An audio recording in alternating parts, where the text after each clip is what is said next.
Hello guys, good morning. Paano maglagay ng social media account sa mga Facebook profile natin?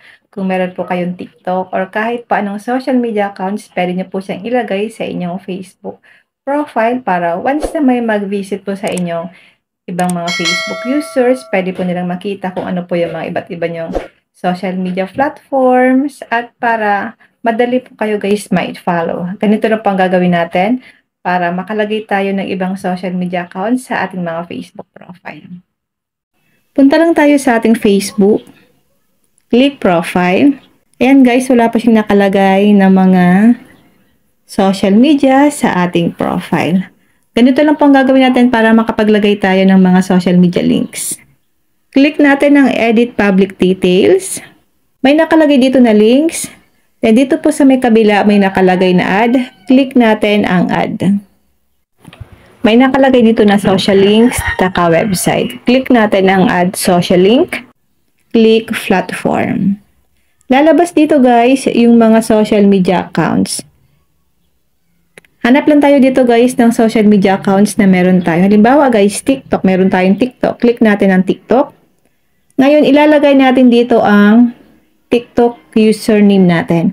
Kung hindi nyo po alam kung ano ang username ng inyong TikTok account, punta lang tayo sa ating TikTok. Click natin ang profile. Click Edit Profile. Ito po yung username natin dito. Pwede mo siyang i-copy. I-copy natin guys, copy.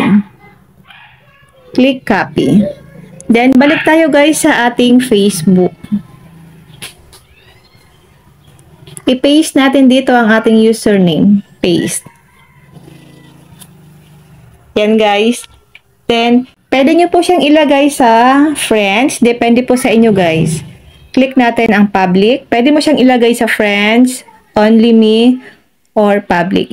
Yung public guys, yung mga nag-visit po sa inyo, makikita po nila yan guys kapag naka-public. Pero kung friends lang, mga friends mo lang po ang makakakita ng inyong mga social media accounts. Piliin natin dito guys ang public. Then kapag mayroon pa kayong social link, click mo lang po ang add social link. Click platform. Kung ano po yung mga social link nyo na meron kayo, hanapin nyo po dito guys. And ilagay nyo lang po guys yung username. Then kapag okay na po, click na po natin ang save. Kung meron po pala kayong websites, kung meron kayong mga Lazada websites, Shopee, pwede po natin dito guys ilagay.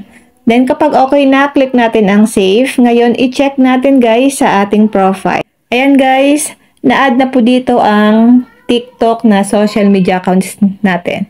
Kapag tinap nila ito guys, mare-redirect sila guys sa ating TikTok account. Check natin.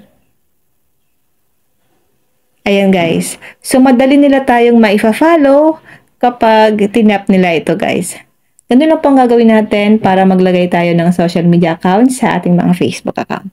Yun lang guys. Sana po may natutunan kayo sa aking video. Thank you for watching.